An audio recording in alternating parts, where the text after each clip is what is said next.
here is the ugly side of name, image, likeness, contracts, verbal promises, and the business of college football and it being unregulated.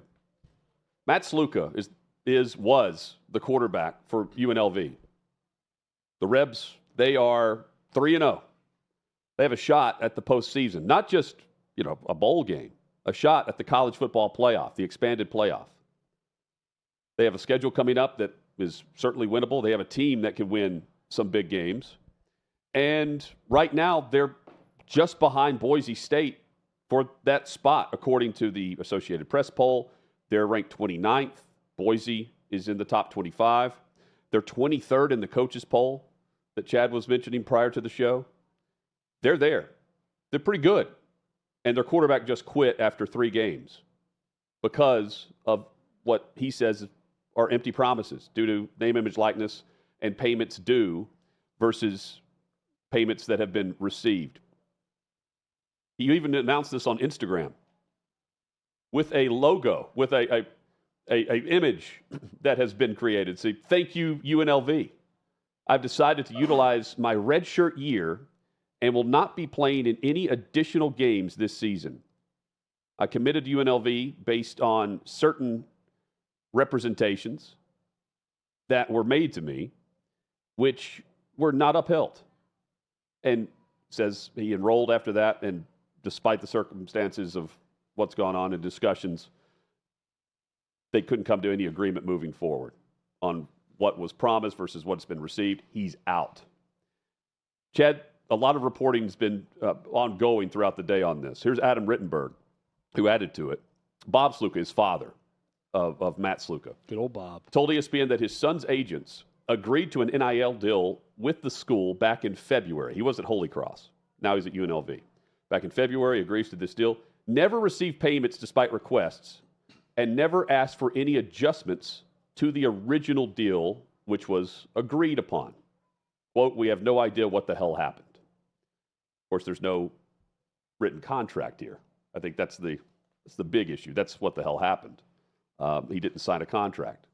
Carl Reed, this is Coach Reed Live. All financial commitments for UNLV quarterback Matthew Sluka completely met. But after wins against KU and Houston, Sluka's family hired an agent, and they collectively feel that his market value has increased per source. That is certainly something to throw into the equation here. And then here's another mention about a approach for more money. Paloma Fox 5 News. Per source, UNLV quarterback Matt Sluka has been approached with more money to transfer. I tend to lead towards this scenario, Chad. But UNLV puts out a statement after their quarterback quit on them and walks out of the locker room at 3-0 with a chance to play the college football playoff. And we'll get to that in a moment. The whole thing is crazy. This is a timing element as well, Chad, where we are in the season because of the red shirt requirements. If you're going to play this card, you play it now if you're the player. But it's also the parent involved, agent gets involved. You have the school and the back channeling that's going on prior to this, despite being 3-0. Barry Odom's team has been playing very well. And regardless of what's going on the field, it seems what's more important to some is what's going on off it. Here's the statement from the university. Representative for Sluka made financial demands upon the university and its NIL collective in order to continue playing. UNLV Athletics interpreted these demands as a violation of the NCAA pay-for-play rules as well as the Nevada state law. UNLV does not engage in such activity, nor does it respond to implied threats. UNLV has honored all previous agreed-upon scholarships for Matthew Sluka. It conducted its due diligence with this and will continue to operate its programs within the framework of the NCAA rules and regulations as well as the Nevada state laws. That from the university. Promises not met is what this comes down to. Ross Dellinger is added to the reporting today. Blueprint Sports is the firm that is at the top of, and it operates UNLV's collective here. And it told Yahoo Sports and Ross Dellinger that the collective never agreed to a $100,000 deal with Matthew Sluka. It made a payment of $3,000 to Sluka, and they were discussing a monthly payment of $3,000 before Sluka's decision to bail and just take the red shirt and not play. So Sluka's claiming, hey, I agreed to this through an assistant coach of the program, about $100,000. You got the collective that's saying, no, that's not true. And Chad, in between, we have really no leadership, no framework. There's no regulation of this. And there's no negotiated leverage on behalf of the players. And the recourse is what we're seeing. It's ugly. It doesn't look good for Sluka whatsoever. And if I had to bet, I'd say there's another program behind the scenes that has made the decision for him to redshirt and go play. Because if you're redshirting on your own after doing this, why would you want that player to come play for your program?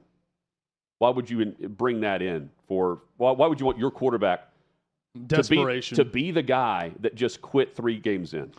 Yeah, desperation because you're Hugh Freeze and you just need a quarterback, and this guy's really good, and you think you can fix him even if he's going to bolt on his team currently. That's the situation we're talking about. I'm not blaming Auburn on this. I'm saying that's the type of situation. I watch a guy like Matt Sluka play, and I watched all the game against Kansas. Mm-hmm. He was terrific for UNLV. I was high on UNLV coming into the season, and they're off to a 3-0 start. 2 of those wins are against Big 12 teams. They rolled Houston on the road.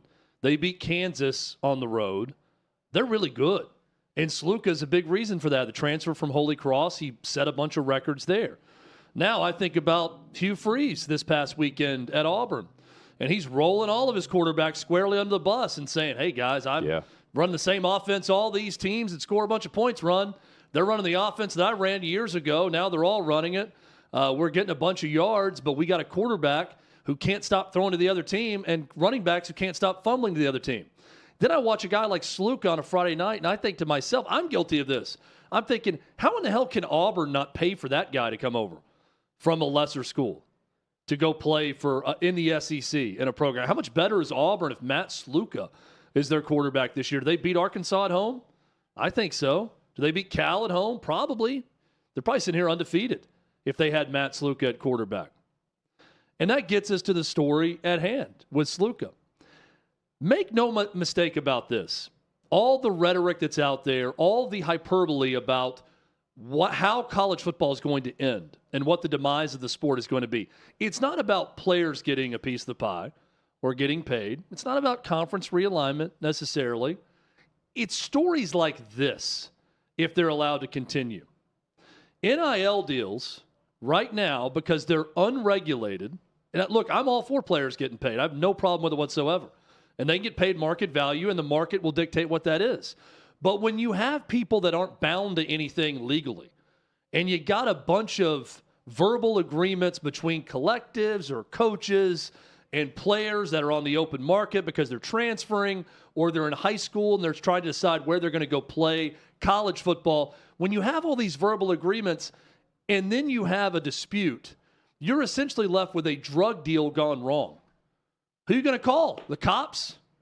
Hey, I said I was going to pay for this from this guy, and he didn't give it to me, or he gave me less than what I wanted, or I didn't get the money that I was promised. There's no one to call.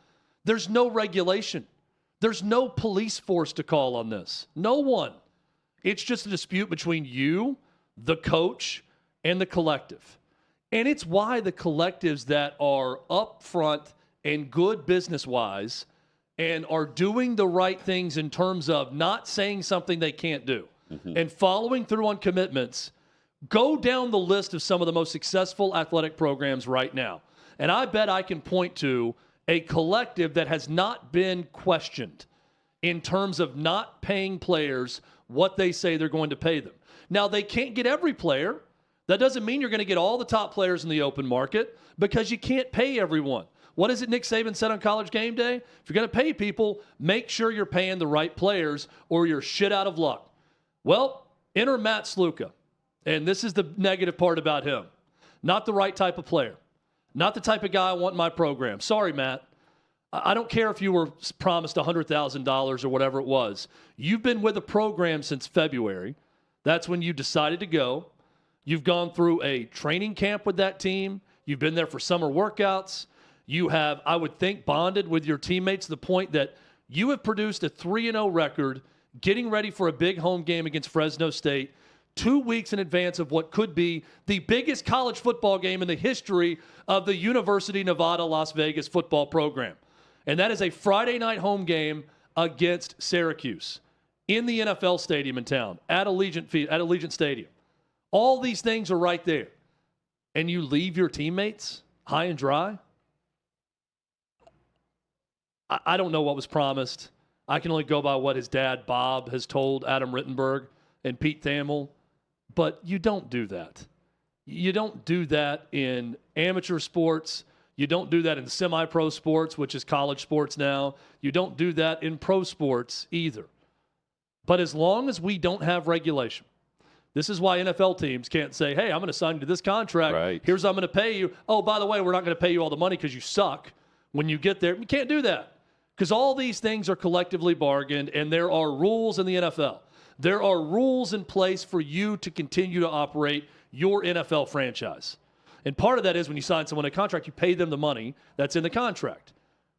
You can't back out on those agreements. We don't have that in college football. And this is the quarterback at UNLV. And it's the biggest story in college football in 2024. I believe this is the biggest turning point story of this season. Now imagine if it was the quarterback at Ohio State. I feel like Jake Brigance in A Time to Kill. Close your eyes and imagine.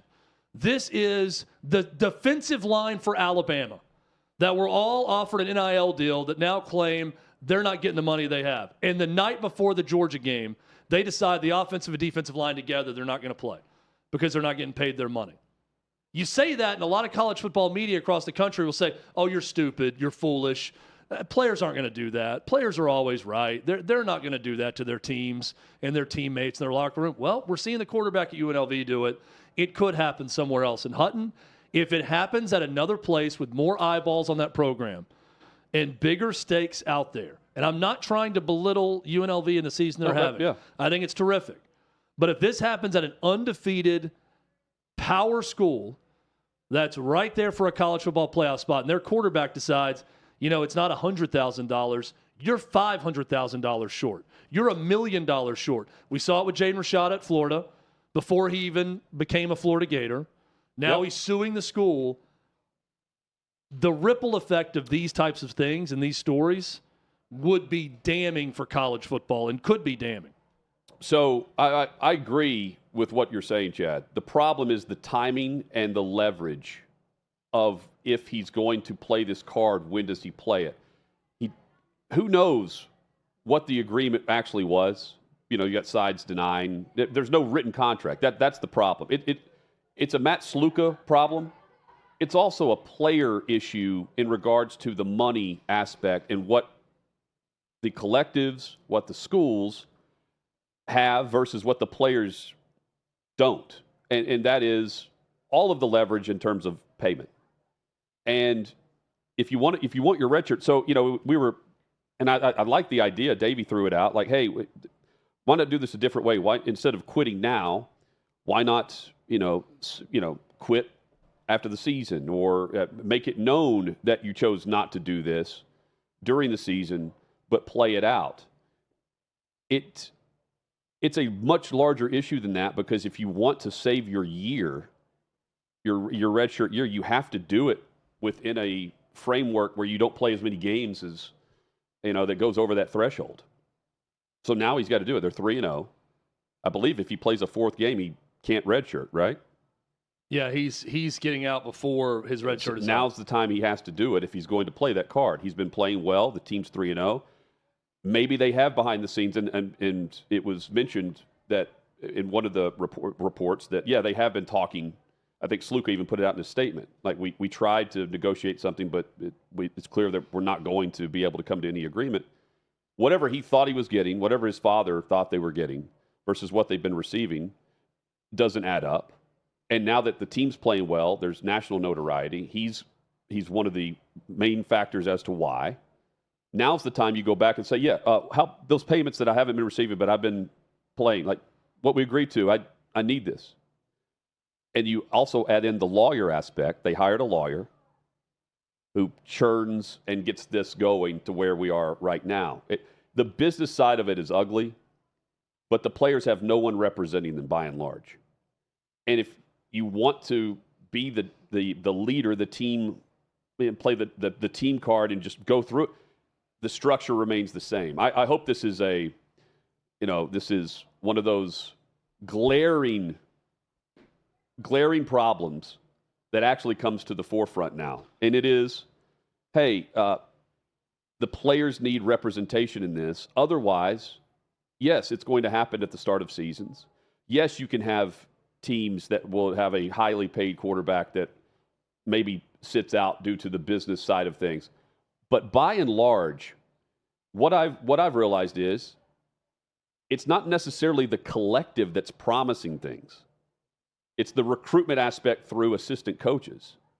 UNLV is trying, through their university statement, they're trying to take a back seat to this. They're taking a step back and saying, hey, it's not about us.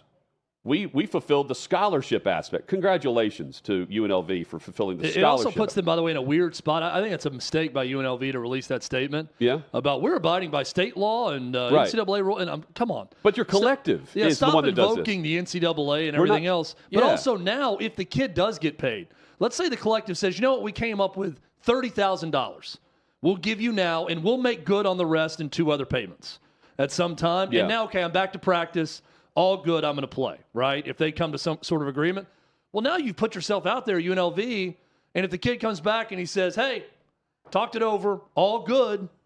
Well, UNLV said, we're not paying you. Well, that's against the rules. Okay, well, then how's he back? Right. Oh, he's getting paid by the collective. So I don't think they say anything in that regard. But based on Sluka's statement. By the way, Davey, and he's right, you can play up to 4 games before burning the red shirt. Okay. So he would have 1 more possibly, giving him some flexibility. So how do you walk back in now if you're Sluka? And if you're the university after releasing this statement, how do you just say, hey, we're not about pay for play, it violates those rules? Well, I mean, again, it's been determined through negotiations behind the scenes that they're not going to come to an agreement. And you have Sluka and his father and their agent saying one thing, and you have the university saying, oh, well, this would have, we're not going to, just bow down to threats. Well, how about fulfilling whatever was promised? And that's the issue, Chad. There's no written contracts here. And I think that you mentioned like the powerhouses, those that are very successful right now. There are some written contracts, and there's also stability in the fact that there's no empty promises being made that haven't been fulfilled. We saw it at Florida, but, I mean, you have Napier that's named in that. There's a coaching aspect, too, that's named in this lawsuit from Rashada. There's a lot behind the scenes, and there's no structure to it because, much like UNLV in their statement, the NCAA did the same thing whenever they pulled out of this and said, this is not what we're about. Legally, we can't do anything. Have at it.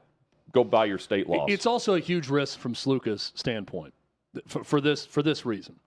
Now, maybe he's been guaranteed something by an Auburn, let's say. I'm using that hypothetically as a team that's a big program that doesn't have a quarterback. Someone that was also recruiting him that said, you're not getting this, we will actually give you what we told you. Or say, whoever else was recruiting him, there's someone else that has the money that says, we really need a quarterback still. We love what you've done at UNLV. We can guarantee you $50,000 down payment to come here, and then you'll get another $50,000 when you get here. Maybe that's all arranged, but this is a guy from him and his father and his representation that already felt something was arranged when they went to UNLV to begin with, and it didn't happen. So they, if anyone, should know that none of this stuff is guaranteed. What you got? We're getting more. So now their 4th leading rusher this season is gone from the program. Running back Michael Allen entering the portal. Their 4th leading rusher. Through Brett McMurphy. Adam sending this. After 3 games, I have decided to utilize my red shirt and enter the portal at the end of the season as a redshirt junior. I'm grateful for UNLV and wish them nothing but success. Expectations for opportunities, unfortunately, were not met. and I'm excited to continue my football career. Yeah, that's a guy who's not playing, that's going somewhere else because he wants to not burn his red shirt. And that's going to start happening in a lot of places. Here's one to watch, by the way, with that type of story. Happens. Yeah, Florida. Florida's a school to watch.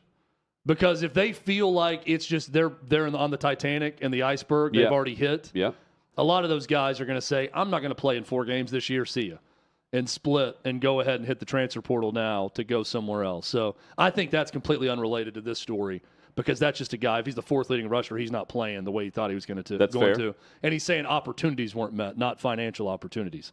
Going back to Sluka, though, it's a big risk because the story with him wherever he goes is going to be this.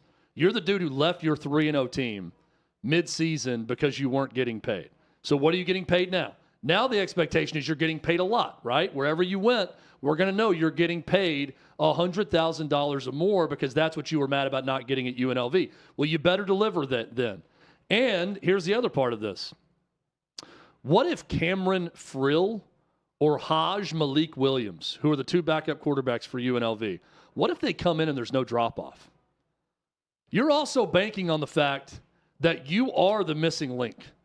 So if you're Matt Sluka and you leave the program, you better make sure that program craters without you because you're that good of a quarterback. What if one of these dudes step in like Oklahoma's backup quarterback the other night and there's no drop-off? If they continue winning and, maybe the offense even looks a little bit better. Well, to me, that would mean your market value is now less than you're valuing yourself. If I see that and I say, well, it's probably UNLV's other players in the system that's working out better for you than you as a quarterback, maybe they made the wrong decision because this dude's playing better. Now, he's also going to look like even more of an asshole if he leaves and they suck immediately. If they come out and can't do anything on offense against Fresno State, it's going to make him look even worse as a teammate for leaving the team behind. But the difference is what he's saying is what I was told and promised I was going to get, I have not received. If the quarterbacks come in and start playing well, then they're going to be able to negotiate whatever they want moving forward after the season and then get paid. I don't know what was offered for those guys to be on the roster.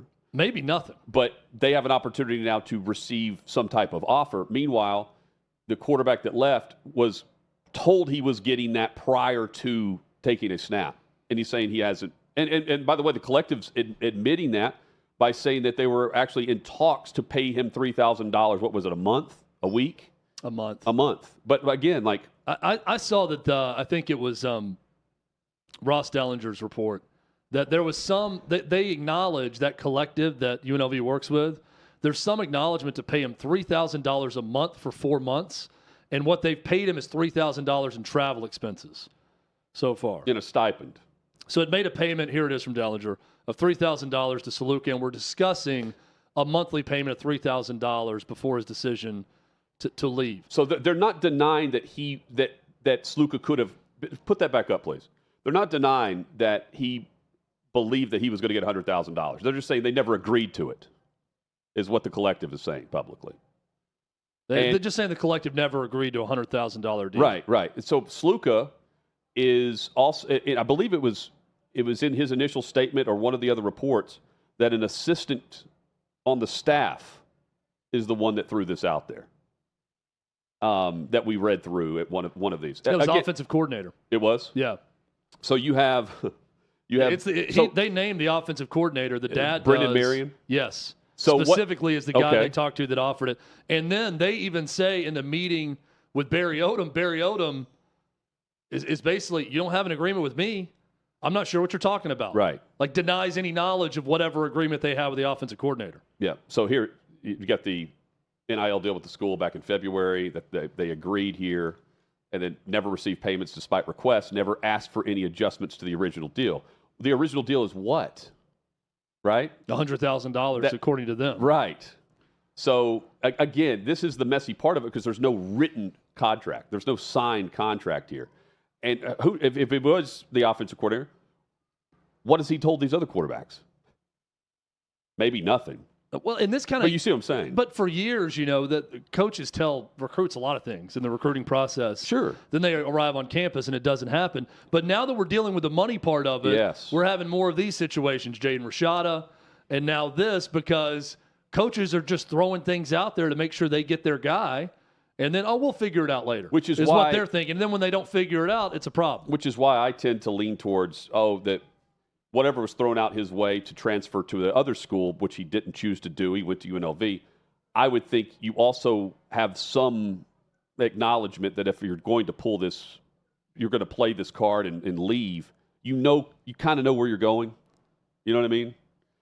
Wasn't it the NC State quarterback from a couple, like maybe 2 years ago, that went ahead and announced where he was entering the portal, and he kind of knew where he was going before the bowl game was even played? I think it was earlier than that. It was a guy who played in a game, I remember. And then said, I'm not going to play again. Yeah, he's like, I'm out. For fear of injury. After playing for a game. Yeah. I mean, these guys kind of know. If they're negotiating contracts in the beginning of the season, because I want to stay and play, they're negotiating elsewhere too, especially if the dad's involved and their agents, plural, involved in that. Davey, do me a favor and find what other schools were in contention for Sluka when he chose UNLV. Because the old Google machine right now, the algorithm is if you search anything with Matt Sluka, even I'm searching Matt Sluka leaving Holy Cross for UNLV, chooses UNLV over other schools, all the stories that pop up are this one from today about him leaving UNLV and not leaving Holy Cross to go to another school. I asked that question for this reason. It's a really bad bargaining chip if you're going on UNLV's offensive coordinator's word that you're going to get paid $100K to come to school without any money up front. If someone's good for it, let's say that Matt Sluka was down between Georgia, UNLV, Ohio State, Michigan State, and Iowa State. And all the other collectives said, yeah, we can match that, or we can do 150, or we can do 75. These other collectives would have said, now we'll give you 25 up front, and then we'll give you the rest when you get here, or after a couple months, right? Or we'll give you half to sign, and then the other half after. If you're giving zero down on $100,000, that's your first red flag if you're Sluka in his representation. Now, I understand they're new to all of this, but a verbal agreement for $100K that results in a $3,000 relocation fee and nothing else. I mean, you had to have known before now. This was February. That money was promised. My point is, he definitely did. If you were that much about the money, like I must make $100,000, and clearly this $100,000 is very important to Sluka because he's risking his reputation to leave UNLV and leave his team, right, to go get it. That's his right, if that was the verbal agreement. Point being, if that's so important to you, I'd make damn sure I got some money up front. If I'm leaving Holy Cross as a grad transfer to go anywhere, make sure you're getting some of the money up front before going somewhere else. But if I were a representative for any of these kids, I would tell them that in the open market. I don't care if you're going to Alabama or USC or San Jose State. Whatever your monetary value is, if that's $1,000 up front, make sure you get some of it before you go there. And I'm sure they would. Or as you're going there. I'm sure they would have. But now, the fact that he didn't, now that he's playing well and the team's 3-0, oh, you're not going to give it to me then. I'm still here. Now is when it's time to pay up because you haven't been. So that's the only recourse you have. You can ask for it at 3-0 in the way he's playing. I'm sure Barry Odom would love to be able to keep their quarterback on the roster based on whatever the collective is or has or does not have available to them. Yeah, I mean, empty promises are going to happen across the board. But the top players, Chad's right. You get part of the money up front. There's a down payment, and you're secure in whatever you're doing if you're the player, the family, or the agents representing. In this case, I mean, maybe he's not playing well enough. He didn't have the skins on the wall to get what some of these guys coming out of high school, the 5 stars, are getting. But now he's using whatever leverage he has, and it's not much. It looks terrible. And it looks terrible on both sides here. Even from UNLV stands, as a university, saying, don't want to break the NCAA policy here for pay-for-play. And meanwhile, the collective is now speaking on behalf of the university. Well, and meanwhile... Right? I mean, meanwhile, the collective is admitting that they were negotiating $3,000 a month right now, leading up to this moment. And you have the university saying, we don't want to violate any rules by keeping someone that's demanding and threatening to leave. whatever. And what I think what ultimately really sucks about this, you're never going to have someone, not that you had a lot of these people anyways, yeah, but you're never going to have someone who's like truly happy at UNLV. right. From a coaching standpoint or playing standpoint. Gone are the days of, this is just the perfect spot for me and my family, or I really like it here and I like my boss and I like the president of the school and it's a great place to live and it'd take a perfect offer for me to leave. No. When Mac Brown retires at the end of the year, Barry Odom is going to do everything he can to get that North Carolina job because North Carolina can pay more for players and they're in a better situation in the conference. And not to say that he shouldn't want that job or not take it. It's just this makes it so clear the haves and the have-nots. And if you're not one of the haves, you're going to do everything in your power to go get it. And that's coaches and players. And now you got this situation where Matt Sluka, I mean, he's even saying in his statement, I came to UNLV based on an agreement of $100,000. That's it. He's not saying anything else about loving the coaches, the campus, Vegas, anything. It's just, this is why I chose UNLV. And it didn't happen. So why am I here? He's from New York. He played at Holy Cross. Even though I played well enough to be 3-0. He didn't have a star rating coming out of high school. But now he's playing well. He agreed to this deal verbally. And it's crippling when you don't have an actual contract you can show and say, hey, this is what we agreed to. Because everyone can just take a step back and say no. I'd love, we're going to have Trey Wallace on later today. I'm going to pitch this story idea for Trey. Yep. I want to get a hot board of his possible next stops for Matt Sluka. Auburn. Like, let's go down the list of who will pay him the $100,000. Or more. Yeah, I mean, but I don't know what his value is. Like, who knows how good he would be at Auburn. We know his value to UNLV. Yeah, he's good enough to beat Houston with UNLV's players, and he's good enough to beat Kansas, both on the road, with UNLV's players. That's pretty good. And the fourth-string running back who's walking, he's a transfer from NC State. Apparently he's second in carries. Okay. But fourth in rushing. This dude, Michael Allen, he's a transfer from NC State. So, I mean, who knows what he was promised verbally. I've decided to utilize my red shirt and enter the portal at the end of the season. I'm grateful for UNLV and wish them nothing but success. Expectations for opportunities, unfortunately, were not met. I don't know. Whatever that means. I'm a word guy. I'm trying to be literal with the words. Expectations for opportunities were not met. I feel like that's opportunities to make it rain. More of a playing time make it rain, Jeff. Carry thing, right? I don't think it's expectation for financial opportunities. Yeah. You're not in a very good spot in the negotiation to make the deal when you're second in carries and fourth in rushing. I mean, if I'm his position coach, I'm saying that. I'm like, Mike, we got Michael Allen here. Mike, I don't think now's the time. The thing, we're giving you actually quite a bit of opportunity, and the dudes who get less carries are doing more with it. So, yeah, maybe you should, transfer to Sacramento State. I'll say, before we get to Clay Travis, I'll say the only thing, to me, the thing that looks the worst for Sluka is that he has he made the graphic for his statement. Thank you, UNLV. Yeah. Like he's headed to the pros. He's making his decision on whether or not to come back for his senior year. Thank you. The only thing better if he did like the Let's Ride Russell Wilson, like whatever. I don't know what UNLV riding out of here. Go Rebs. At the end he's doing like the hand signal that they do. Guns up. That's Texas Tech. Whatever it is they do at UNLV, someone will have to tell us, a UNLV grad. Gambling will sign? have to let us know. Yeah, just the money sign. Slot machine. Money up. Are they the straight ones, sevens. They have the slot machine celebration after turnover? They do. That's what Sluka wanted. He wanted his hand pay. That's when they'd be better. He needed the hand pay. It was like, the coach signing off with whatever the team's thing is every time that he signed off with that. Oh, man. The kid who left NC State just go pack with the graphic that he's leaving. Tighten up. I mean, this stuff writes itself. It does, man. I saw this story pop, and I'm thinking, this is the perfect story for where we are right now in college sports. And unfortunately, it happens to just imagine, again, close your eyes and imagine when this happens at Bama or at Florida State when they're good, or at Ohio State or Michigan or any of these programs. It is a 5-alarm fire if that happens. And what if it happened 2 days before a huge game that everyone's going to watch? like the one Saturday between Bama and Georgia. Right? Yeah. Coming up, Clay Travis But joins us. He'll chime in on this. The difference, some rich person will pay.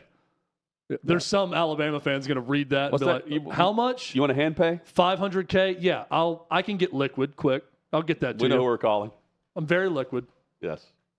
Liquidity's not an issue at some of these schools. No, apparently it is at UNLV. But hey, if this economy continues to go into crapper, who knows? None of these kids are going to be getting paid. You got Barry Oben going to a casino trying to hit the jackpot so he can keep his quarterback. I mean, I can vouch for it. I used to have a savings account, and not anymore. Inflation's kicking my ass. He's putting everything on red on roulette. That's probably what UNLV said. Have you seen these inflation numbers? It's insane. I can't even get a gallon of milk for my family. This kid wants $100,000 for what? Beating Kansas? We're taxed on tips in here basketball? In the city. No, Kansas in football. No, that's not worth $100,000. Go win at Fog Allen Fieldhouse, and then we'll talk. We'll play our backup as we play Syracuse. Oh, man.